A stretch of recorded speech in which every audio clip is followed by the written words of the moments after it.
Assalamualaikum warahmatullahi wabarakatuh. Kami dari kelas Peloton 3 Hukum C, Hukum Keimigrasian C akan menyampaikan mengenai materi aliran filsafat hukum yang telah diberikan oleh Pak Tony Berwanto. Berikut anggota dari kelompok kami. Yang pertama, terdapat saya sendiri Muhammad Fathan bersama rekan saya Widriko Haji Putro, Tito, Rian Agung, Rakan, Peter, Yana, Reinhard, dan Satria Abdul. Baik, materi yang pertama mengenai objek dari filsafat hukum. Yang pertama adalah ontologi ataupun material. Hal ini merupakan kajian mengenai hakikat hukum dan realitas yang mendasarinya. Ini mencakup pertanyaan fundamental terkait apa itu hukum dan bagaimana hukum berfungsi dalam masyarakat. Yang kedua itu secara formal atau epistemologi, yakni berfokus pada metode dan proses pengetahuan yang digunakan untuk memahami hukum. Ini mencakup pertanyaan tentang bagaimana kita memperoleh pengetahuan tentang hukum, apa yang dianggap sebagai kebenaran hukum, dan bagaimana pengetahuan tersebut diterapkan dalam praktik hukum. Terima kasih. Materi selanjutnya adalah mazhab dari hukum alam atau nature law. Mazhab hukum alam itu berfokus pada ide bahwa ada hukum yang bersifat universal atau berlaku di seluruh muka bumi dan tidak bergantung pada peraturan yang dibuat oleh manusia. Mazhab ini berpendapat bahwa hukum-hukum tersebut berasal dari alam atau dari akal budi manusia yang dapat dipahami secara rasional.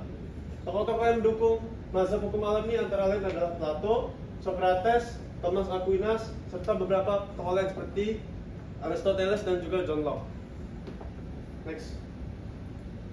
Selanjutnya adalah kritik terhadap hukum alam. Ada 2 poin. Yang pertama adalah subjektivitas moral. Yakni beberapa kritikus berargumen bahwa apa yang dianggap sebagai hukum alam seringkali dipengaruhi oleh pandangan subjektif dan budaya tertentu. Artinya ini membantah teori atau pemahaman bahwa hukum alam ini berlaku secara universal karena adanya subjektivitas itu. Jadi tidak berlaku di semua lokasi. Selanjutnya adalah keterbatasan praktis. Yakni dalam praktiknya penerapan prinsip-prinsip hukum alam itu terkadang sulit dilakukan karena adanya perbedaan interpretasi tentang apa yang merupakan hukum alam. Baik, terima kasih. Sekarang kita masuk pada mazhab realisme. Pada dasarnya, realisme itu berfokus pada hukum yang berfungsi pada praktik. Jadi intinya adalah bagaimana hukum itu dipraktekkan di masyarakat. Dan bahwa keputusan hukum itu sangat dipengaruhi oleh dinamika sosial, politik, dan ekonomi. Jadi bagaimana hukum itu diputuskan tergantung bagaimana kondisi sosial, ekonomi, politik, dan segala macamnya. Pendekatan ini menekankan pentingnya realitas sosial dalam pemahaman dan penerapan hukum. Next. Jadi di sini ada beberapa kritik terhadap mazhab realisme. Yang pertama, adanya kurang kepastian hukum. Banyak kritikus yang berargumen bahwa pada konteks sosial, fokus pada sosial yang ada pada mazhab realisme ini mengurangi kepastian dan prediktabilitas hukum, membuat individu sulit memahami apa yang diharapkan dari mereka secara hukum.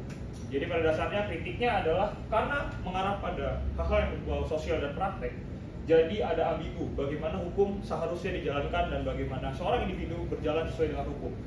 Lalu selanjutnya berkaitan dengan subjektivitasnya, pendekatan ini dapat membawa resiko subjektivitas dalam pengambilan keputusan hukum, di mana keputusan tersebut dapat dipengaruhi oleh pandangan pribadi hakim dan pengacara. Jadi karena realisme ini berfokus pada praktik dan bagaimana kondisi sosial, jadi akan sangat banyak intervensi dari sisi pandangan dan sisi sosial terhadap pengambil keputusan yang adil. Dalam konteks ini adalah hakim dan pengacara. Next.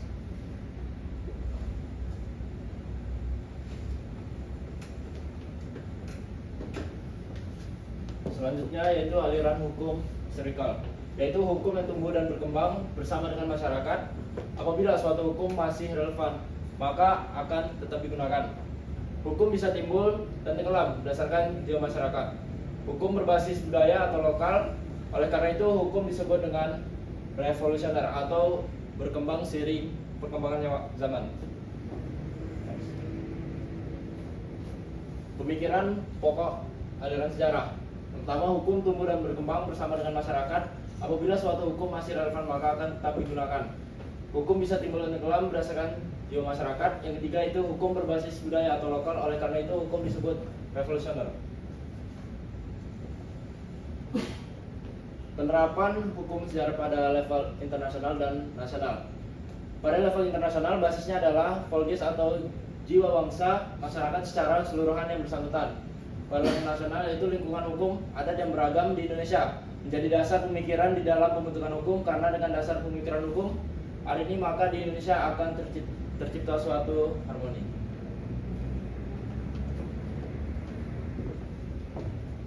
Berikut aliran legal formalisme.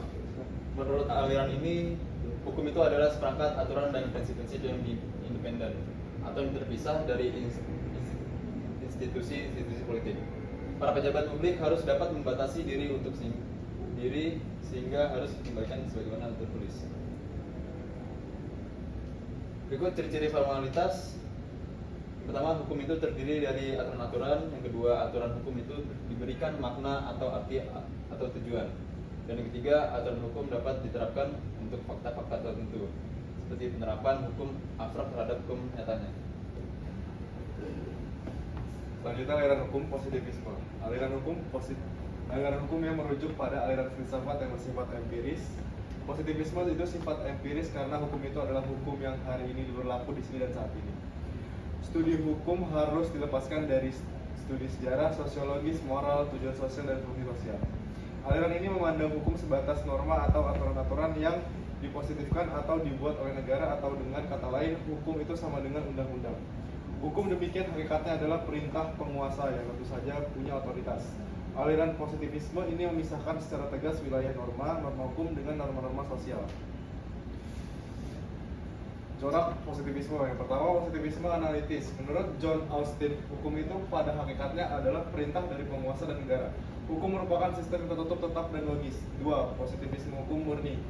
Menurut Hans Kelsen, teori ilmu hukum itu bersifat normatif, tidak seperti teori-teori di dalam ilmu alam yang empiris. Teori hukum sifatnya adalah formal tentang cara pengaturan atau penormaan menurut pola yang spesifik. Hukum harus dibersihkan dari anasir-anasir hukum. Hukum adalah aturan apa adanya yang dibuat dan diakui oleh negara.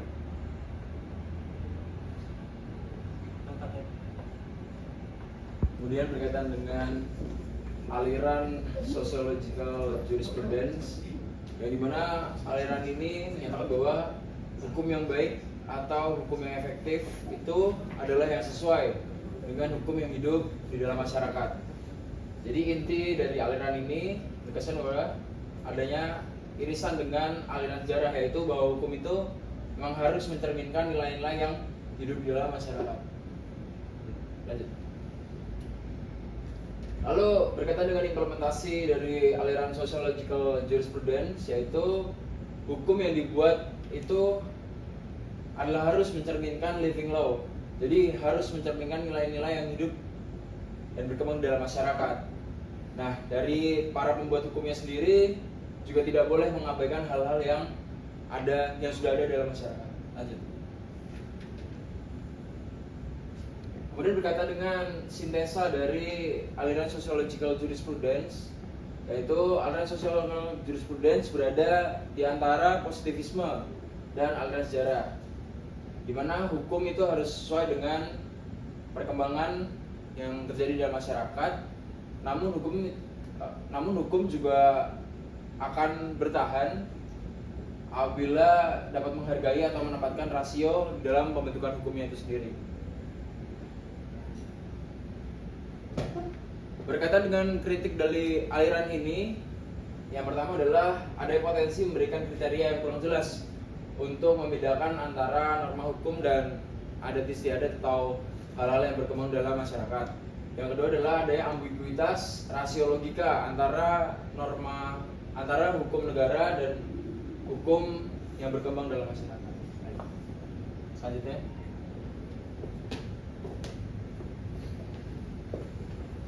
Baik, di sini saya akan menjelaskan critical legal studies, di mana aliran pemikiran hukum ini berkembang di Amerika, yang dimana untuk filsufnya itu yang mengembangkan critical legal studies ini ada Max Weber dan Karl Marx. Untuk pengertian sendiri, critical legal studies adalah sebuah pemikiran hukum yang muncul terhadap respon ketidakpuasan teori hukum liberal. Dari critical legal studies ini, di mana dia menolak bahwa anggapan bahwa hukum itu bersifat netral dan terpisah dari politik. Padahal seperti kita ketahui sendiri, hukum itu dibuat oleh pemimpin-pemimpin atau orang-orang berkepentingan yang berkuasa. Jadi hukum itu tidak terlepas dari kepentingan kelompok-kelompok yang berkuasa. Kemudian di sini sudah kami susun mengenai inti dari critical legal studies. Yang pertama ada gerakan dalam pemikiran hukum yang menggunakan metode dari teori hukum kritis. Kemudian yang kedua yang kami bisa paparkan mengenai critical legal studies yaitu mengenai critical legal studies pemikiran yang mengkritisi hukum itu sendiri. Kemudian yang ketiga, semua putusan hukum itu putusan politik sehingga memungkinkan ada interpretasi yang salah. Jadi di mana hukum ini tidak semua rata karena ada kepentingan untuk membuat hukum itu. Kemudian karena mengutamakan kepentingan politik yang dapat menguntungkan salah satu pihak. Selanjutnya, baik, di sini kritik dari legal studies. Yang pertama, kurangnya solusi praktis.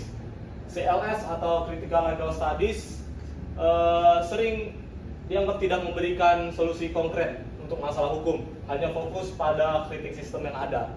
Kemudian yang kedua, generalitas dan ambiguitas. Pendekatan dari critical legal studies yang luas dapat membuat kritiknya terlalu umum, sulit diterapkan dalam konteks spesifik dan kurang jelas dalam teorinya. Baik, mungkin dari critical legal studies sekian, saya kembalikan ke moderator.